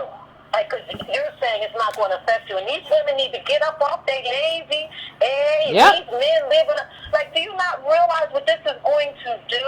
Mm-hmm. But they're all on there, and I keep running across them, and I tell them, do you not realize what this is going to do to us? Well, that's going to teach them to build strong families. That's like fantasy. Nobody is going to build strong family overnight because everything's been taken away from them. Mm-mm. That just doesn't happen like that in the black community after all the stuff we've been through. No. And then on the other hand, like you and Antonio keep talking about, you got these black celebrities, and like you said, look, the shit is hitting the fan now. It's all coming out about them now, right? Yeah.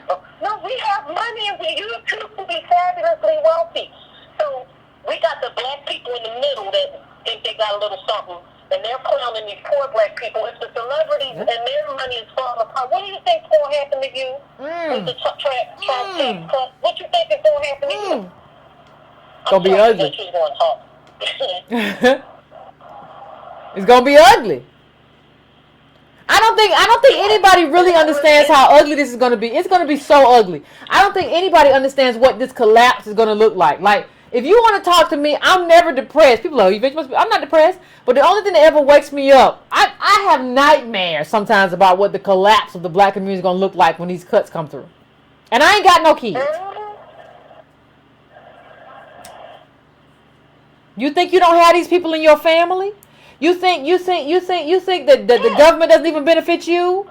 Do you really understand? Do you not understand what this tax cut means? Go ahead, Carl. I'm sorry. No. They don't. They have no idea what's coming. Like, I didn't realize some of this stuff. I knew some of this stuff, and I started listening to you and Antonio's show through a relative of mine told me about Charles, my nephew. And I thought I was like the only black person that thought these things. I'm like, oh, okay. I'm going to have to start watching these people, Yvette, Antonio, Appreciate you. They know what, I've been saying some of this stuff. And then you even go deeper because then you even know just so much. You guys are just like a big pool of wealth of knowledge. It's just crazy. Then I go and research behind you like, well, she's exactly right. Yeah. And they don't know. And when I try and tell my family members that you should just see how these people, I'm like, am I speaking, I might as well be speaking Japanese or something. They just look at me like, what are you talking about? I want to go watch Beyonce. Like, no, are you not listening to me? What do you mean about Beyonce or Cardi B or something? I'm trying to tell you what's going on in the world.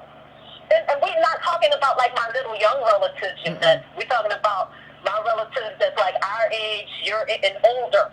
Yep, so grown as hell, don't know nothing. She more on this stuff than some of these people twice her age. She know all this stuff, and she's just a kid. I'm like, this is crazy. They have no idea. They have no idea. Because of you and Antonio, I've been getting involved with my local community, government and stuff. I was trying to get on the school board. I don't know how that's going to work out in my neighborhood. I tried, though. Well, you try. That's what you do. Like, people, that's what you do, though. That's what you do. You just try. Like, people, something in the black community has happened to us, too. We just, like, if you try and fail, like, that's a bad thing. No, you just go out and you take your shot. Maybe you take your shot and your shot lands. Maybe you take your shot and it don't. But you got to take your shot. Ain't nothing wrong with that. Yeah, so, you and Antonio, you have just really put a fire under me for all this stuff and my kids and everything, and I am just really going to try and do something. I don't know. I'm reading all the material. I'm trying to learn as much as I can, and then I'm trying to take this and focus this out here. And trying to start with my own family. What's that charity? Start at home. Well, I don't know how that's going to work. They're not trying to hear me, but I'm just whoever I can get to hear me. I'm just going to keep trying. Yeah. I'm raising my kids up in it so they can know. Yeah, but let me just say this, caller. Don't stress yourself out. Like, some people are willfully ignorant. When people are willfully ignorant, we have to learn to walk away too. Because they will stress you out. They will stress you out. You have to learn when to walk away too. So do your thing. Try to impart this information. But if they don't, you don't have to be there and stay there and be, but read this and read it. No, do what you got to do. But understand one thing, Breaking Brown family, understand one thing, caller. If you talking to somebody, understand if you talking to somebody and they don't want to do what they say they're gonna do. Like, if they want to talk about racism individually, but they don't want to talk about race policy collectively, I cannot help you. This is a collective issue. You want to talk to me about something that happened to you at work that was racist, but you don't want to talk about doing nothing policy wise, I can't help you. Yep, I don't want to hear about how nail something happened to you at your job or a supervisor. Nope. I'm not doing it. No, nope. I don't want to hear about it. I'm not interested. Look at my son's car. No, because when I told you to get on, start looking at Antonio in your best videos, you told me, that's depressing. Yeah, I don't want to hear it. That's so depressing. I'm not interested. I don't know. Not interested. Thank you, caller. I appreciate you. But yeah, you got to start. I appreciate you. You got to start telling people I'm not interested. Well, wait a minute. You're not going to help me? You're not going to help me, but you know so much more than I do. But I tried to teach you how to know what I know, and I tried to have the discussions with you about what I know, but you don't want to do it. So now when it's just you, I'm just not interested. I don't know what to tell you. I mean, I don't know, but you can't do whatever you're going to do. You can't do it here because I'm not interested. You have to get comfortable. We have to get comfortable with, like, these boundaries that we're going to have to draw with people who are just really, if you look at it, you're just reckless.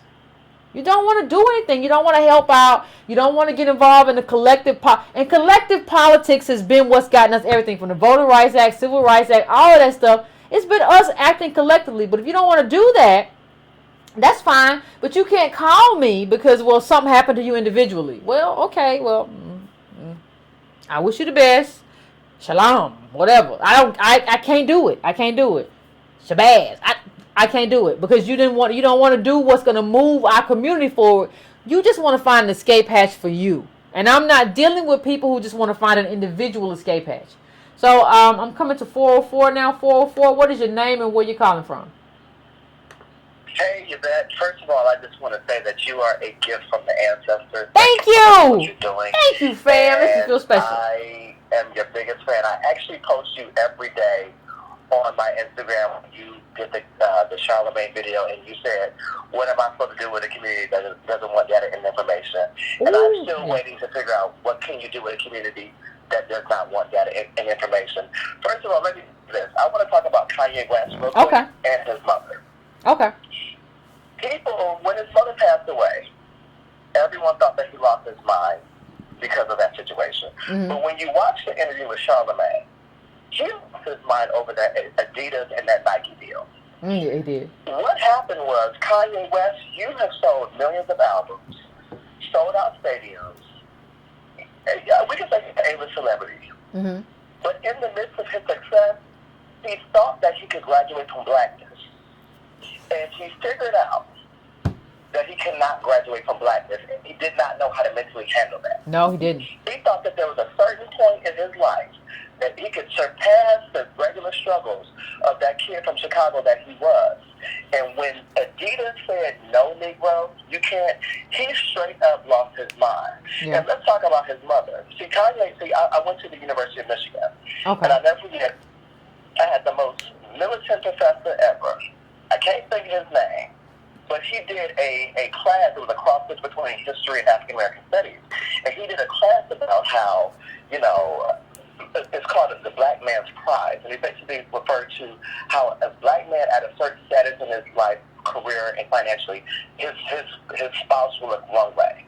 Okay. Kanye West literally went from she's the Delta throwing up the dynasty sign, that girl that was in that video, to then Brooke, who was on Harlem Heights, a little bit more lighter, then Amber Rose, and then he married Kim Kardashian. He married the number one sex tape woman in the world. Yeah. Now, this is no dig to people who work in the sex industry, but black women that work in the sex industry, Kanye West would have never married you. No. Because you did that. He would have never married you. Now, let's talk about his mom real quick. His mom, educated woman, brilliant, gorgeous. She had surgery, a plastic surgery, to look good, right? Yeah. The problem with that is that in the midst of her being an educated woman, friendly woman, I actually met her before, friendly woman, sweet, warm, she knew that there were men out there like Kanye West that would not have appreciated that. So literally, she died trying to look like a Kim Kardashian. Oh, did she? And that's a shame. And so what's happened is the guilt is killing him because he was an accessory to her crime. Mm. All right. All right. Listen, I'm so glad that you're calling it out. I've worked in the music industry for a very long time. I can tell you, viewers, let me tell you, these celebrities are broken in the Ten Commandments. And we have to stop buying into this whole materialism because they can't afford what they can afford either. I mean, I don't know if you saw this on Instagram today, but John Witherspoon, the comedian, he said that everybody in Friday got paid $5,000 for that movie. And Oh! Nothing. That's nothing. $5,000. That right there, they might as well get it for free and just said that they get it for charity or whatever. You know, I mean, $5,000. And $5,000. That's considered a classic movie now. That's a classic movie. Like, and you got to pay $5,000. You can't even get no mechanical royalties and nothing like that. I mean, like, what is going on here? What is going on? You know, and the thing about it is you have a lot of people that are playing woke because it's a new popular thing to do. Mm. And so it's gotten to a point in which we have allowed for, first of all, entertainment is the lowest paid industry in the world.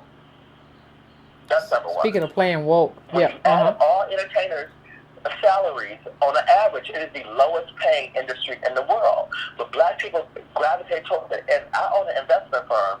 I can't even grow my business in Atlanta because everybody want to rap and people want to be on Love and Hip Hop. It don't never fail. It don't never fail. This other boy the other day who worked in my apartment complex, he was like, yeah, I want to be a rapper and I'm going to have 4 identities. One of them, I'm going to put a paper bag over my head. I'm like, dude, like, get a scale. Get a scale. Do something. But you and your rappers talking about this stuff that you clearly don't get because you can't even pay your own goddamn meal. No. We are in trouble, and I just want to thank you and Antonio Moore for just doing what you do every day. And let me tell you, if you were something, it takes a lot of courage to put herself out there like that.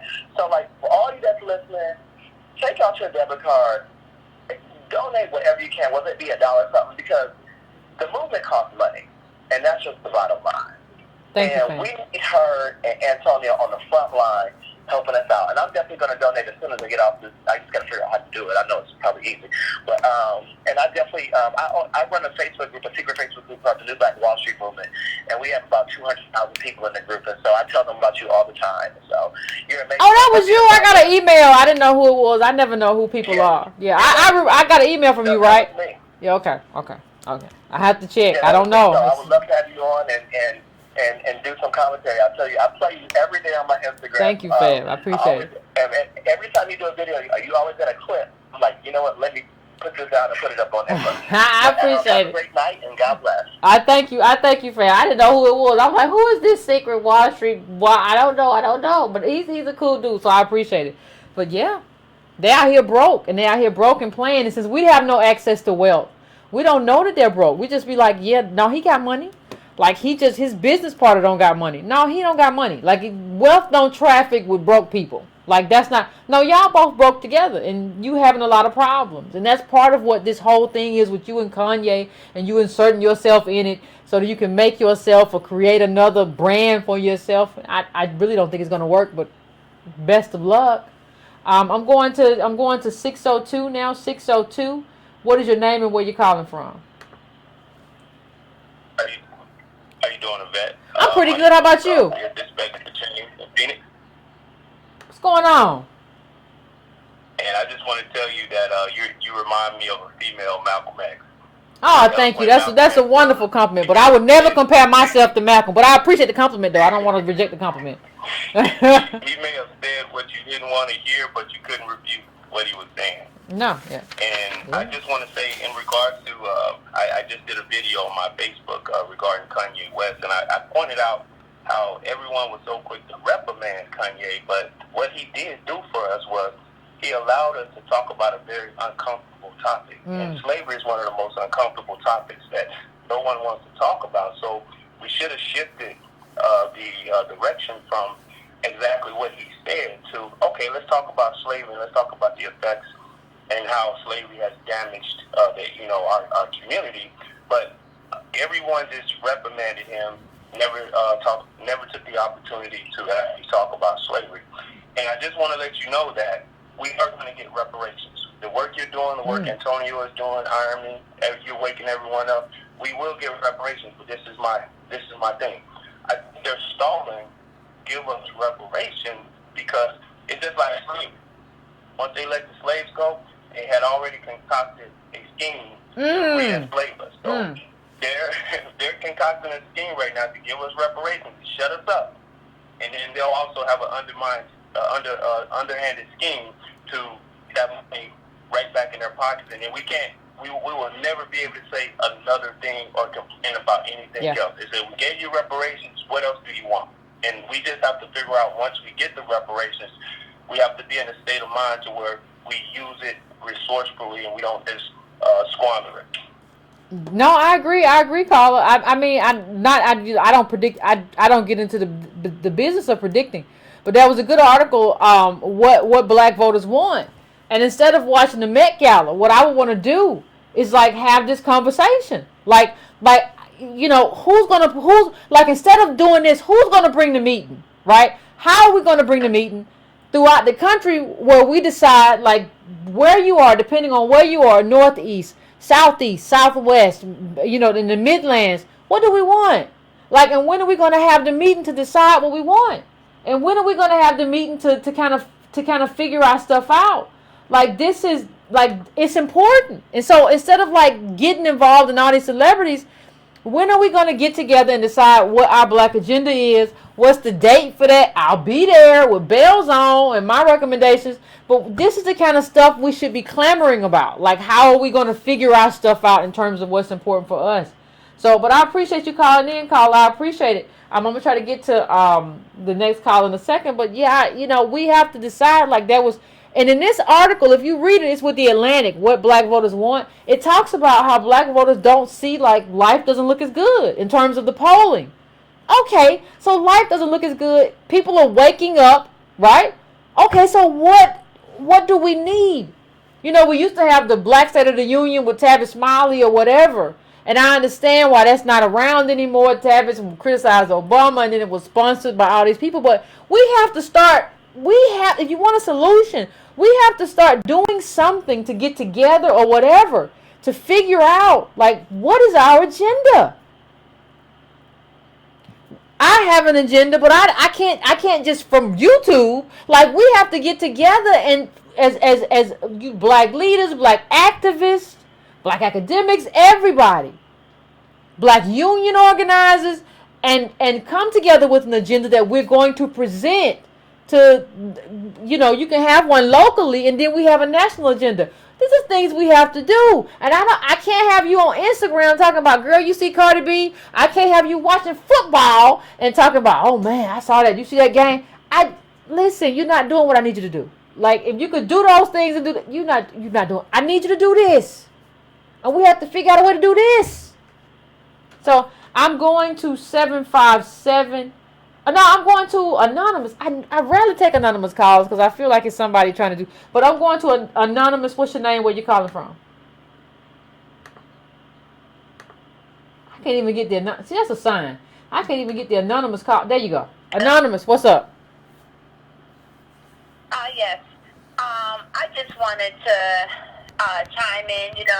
I've been watching you, and you do like to come with the numbers. I'm looking on here at feedingamerica.org. It's saying here that the poverty rates for African Americans in 2016 were more than twice that of white, non-Hispanic individuals. The 10 counties with the highest food insecurity rates in the nation are at least 60% African American. I mean, I really don't even understand why people don't see this as a life or death situation. It is. We're really not sitting here arguing about reparations. We're really not sitting here arguing about what a celebrity is doing. We're talking life or death. Yeah. We're talking kids right around us that can't even eat. Yeah. The only meal they get in the day is the little raggedy free school lunch. Mm. And that's been exposed of them offering old, expired food, you know, spoiled milk. That's what they're feeding our kids. Yeah. And giving them hope at the same time, turning them back around in the classroom and telling them, well, you could be the president. Well, no, you can't. You can't even eat. We need to address one problem at a time. First, I need some food. Where is it coming from? And it's not going to come in a food box. But we're not focusing on the right things. We constantly we out here woke. We woke. That's true. We woke. But we still not focusing on the right things. We sitting out here protesting at monuments and statues. You know, at the radio station, have a shooting that just occurred and they tell you to show up, you'll show up. You know, if somebody calls,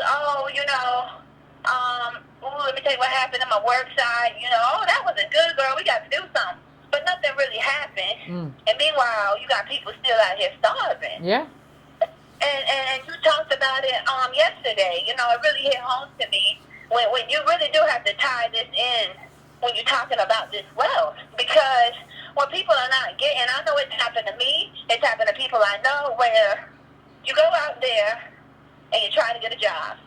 But unbeknownst to you, the company that you're applying at, it's grouped in with other companies you may have already worked at. You don't even realize this because they're buying up companies so monopolies. bad. Monopolies, And yeah. so you go to apply there and you're thinking you have a great opportunity, you're going to get this job, but they run a check on you and say, oh, you worked at one of our other companies before and you've been put down as not eligible for rehire. And you're just thinking you locked out of that one company. But you're not realizing you locked out of so many other companies too. Yeah. Because they own so many. When you locked out of one, you locked out of all. And since we know that few families are controlling the wealth, you might as well just take that family off your list. You ain't get no job there. Move on to the next one. And when you're done with those few families that's left who got the jobs, you better forget about it. There's no more jobs left. There are no jobs. It's like there are no wealth. But we don't want to accept the facts. It's right in front of us. This is not the data that you were bringing up. This is not stuff that you made up. No, the federal not at all. government has posted this data right on the website. All you got to do is pull it up. It's right there. Yep. They're telling you something. They're not embarrassed. You think they posted the data and then they said, "Oh my gosh, what an outrage! Can you believe that African Americans have such a small sliver of wealth? Can you believe this?" Not at all. They never did that. They posted it and they walked away. Because we're invisible, and our pain is invisible. And we help make it invisible by pretending that we have something that we don't have. And pretending that we're the same. We ain't the same. You got everything. You know, white people in this country have everything. People are like, well, white people poor too. No. The poor white people have way more than the poor black people. Like, no, that's not, we not the same. Stop telling everybody, well, we the same. No, that's just not true. And I'm putting some stuff up right now that just shows, like, this whole idea that we're just the same is just garbage. It don't make no sense.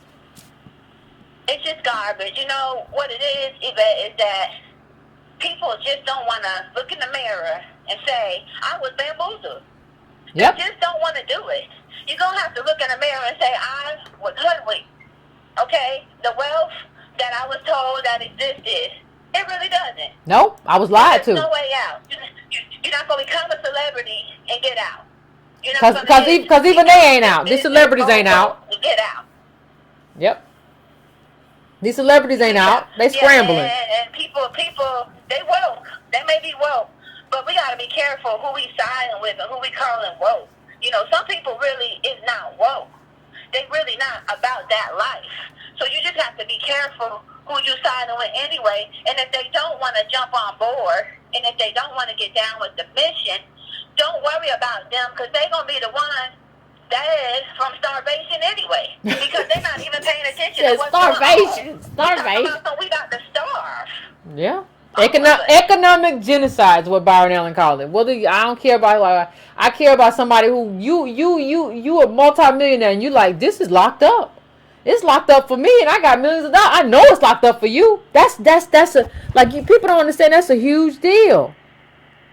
That's a huge deal, and you have to go even further. Middle black family has the same dreams as like Bill Gates. Like, you got black people. Like, if I go hang around poor white people, they got more money than black people. Poor black people, way more money. But they don't even think about like the Met Gala, nothing like that. Like, if you go to a bar with poor white people, and I know I'm in the South. I've been around poor white people. They just watching football or basketball and hanging out. They don't have the dreams of like aristocrats. We got the dreams of aristocrats with far less money than poor white people. We are about to nose dive into a bunch of bull, and we don't even understand it. We don't even understand how crazy we are. You got to think about T.I. got all these problems, right? T.I. got all these problems. T.I. got thank you, Carl. I'm gonna let you go, but I appreciate you calling in. I'm gonna try to take another call. T.I. got all this stuff with the bankruptcy. He got all this stuff with the IRS. He $1 million. And somebody put this on my Facebook, and it's true. But he named his kid like Eris and Major and King. Negro, don't you think that was very optimistic for your situation? Like, T.I. is the best example of like grand delusion that I've ever seen. You name your kids all this stuff. Eris, really?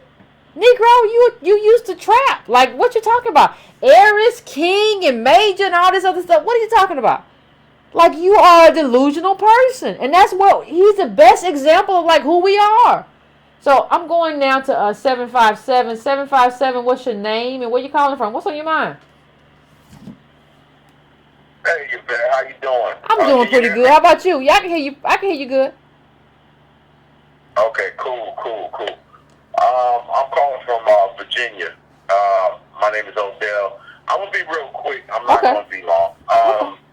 I was just going to talk about, the Trump tax cuts. Uh-huh. I think one of the problems is we have a culture of fake it till you make it type of thing. Yeah. And I think that the problem is we're going to continue to give the illusion, the perception, until what's happening turns into a tornado or it turns into a hurricane. Because in those catastrophic times, that's when we have no choice but to be vulnerable, help each other, there for each other. Long as it's a way to cover the truth, it's unfortunate that we have gotten this culture. We got it from, one of the ways we got it from entertainment, media, whatever like that. Mm-hmm. But we're going to just try to create the illusion, create the perception. I see it at my job, Really? I had a layoff recently, and we're potentially going to have another layoff in July. And, I see these people, if you look in the parking lot, you got these nice cars, these guys got these, deep payments on them. And at the same time, if you look, you would think everybody's doing well, but we're getting ready to do another layoff. Yeah. So we ain't doing it's well. like, I think this whole thing of fake it till you make it, and people will literally carry it on, and until that hurricane, till that real tornado comes through, where you cannot hide. Undeniable. It's all exposed. Exactly. So, it's unfortunate that these mentalities are still out here like that. But hopefully we can get over this and start getting back to the collective. But I'm not gonna hold it. That's all I want to say. Thank you. No, I appreciate you. I think that's the case too. People are gonna fake it until they can't fake it no more, and then they're gonna be in a very bad position, and then they're not gonna know what to do. They're just gonna be real thrown off, and it's just like when we talk about propaganda, you hear all these people call in and do for self. Well, y'all just should have went to STEM, and because STEM is the wave of the future, learning the program, and what you see is just like, no, they're not hiring us. Like, just let that stuff go. It's like we're not getting put on, nothing like that. It's not happening. So I'm gonna take probably the last call of the night. I'm gonna go to 916. 916. What's your name and where you calling from? Hello? Hey, 916. What's going on? What's on your mind? Oh, this is Mike from Sacramento. How you doing, Dr. Cardell? I'm doing pretty good, bro. How you doing? Man, I'm good. I just wanted to call and thank you for putting me through mental rehab every week. You just be keeping my mind sharp, like every time, because it's for real, Dr. Cardell. When you really hit somebody with the data and the facts, people get so emotional. Yeah, they do. Like, They get and that upset. literally be the only word that you say to them. Like, let me hear your data. And when they ain't got it, it be mouths dropping, Dr. Cardell. But I want to thank you for making sure that you make sure that I'm ready to present these sorry-ass people like Pinocchio, another puppet who forgot. Because, see, that's what happened when you're the puppet and you forget who dressed you every day. Uh-oh. See, what happened, like, we shifted your clothes from the little poor man overalls. We got your little Gucci sweater now, so you think you're a little bit better than the other dogs in the playhouse, huh? Oh, yeah. So I want to thank you again, Dr. Carnell, for making sure that I stay mentally sharp. I appreciate you, bro. And I also appreciate you making me an honorary PhD because I don't have one. But I appreciate you for doing that. I appreciate you. Listen, this was great. I think I would do this more often. I love the calls. Because we had good calls. We had really good calls tonight. We didn't have no random, like, you should check. It was just some weird stuff we had before. But I appreciate everybody for calling in to tonight and having this conversation. And one of the things that I think is going to happen though is it's like we gonna be the tribe. Like, this is like the Breaking Brown tribe is gonna be the tribe of people who understand what's happening and what's about to happen and what's about to go down. Right? So we don't have to be here and feeling like alone and like we ain't crazy. We're the ones who kind of get it, and we've gotten it for a while. And I think one of the things, like when people talk about solutions, one of the solutions is that understand that, like, you have to find a tribe. And, like, the Breaking Brown family that's the tribe. Like, that's our tribe to, like, what's about to come in terms of us finding a solution for ourselves. But if you don't come around, the solution that the Breaking Brown family finds might not be your solution. Because we tried to get you to come around and you wouldn't. We got to take care of us first. We would love to be there for you, but you won't come. You are very resistant to, like, what we're talking about. You're very resistant to the data that we're presenting. So we have to have our own tribe and figure things out for ourselves. Because, like, nobody else is figuring things out. I don't see anybody. I'm telling you the truth, family. I don't see nobody else on YouTube. I don't see nobody else in the media. I don't see anybody else trying to figure out and frame and help people understand what's happening except for me and Antonio. Right? I mean, for the most part. I mean, there are other people. I'm not saying that other people don't do things, I'm sure he's doing some stuff, but I'm just saying, like, I'm talking about in the grand scheme of, like, I just see people talking garbage and nobody's preparing us for, like, this is about to get really real. And you can't say you don't have somebody in your family that's not, even if it's not you, that's not, like, dependent on government, and, like, everybody's just like, no, you just being negative. You must be depressed. I ain't depressed. I feel fine. I feel fine every day because, you know why I feel fine? Because I understand what's happening. When you understand your reality, you're not depressed because you understand what's happening around you.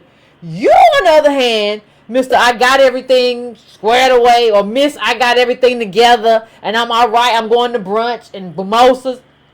You're not going to be okay. Yvette's okay. Understand that. I'm not depressed. I wake up smiling. Because I understand what's going on. I understand the game that's being played. I don't know if you do. So I want to thank everybody for tuning in. And I appreciate you. And we're going to be back on Monday having some different conversations. But I appreciate this conversation, fam.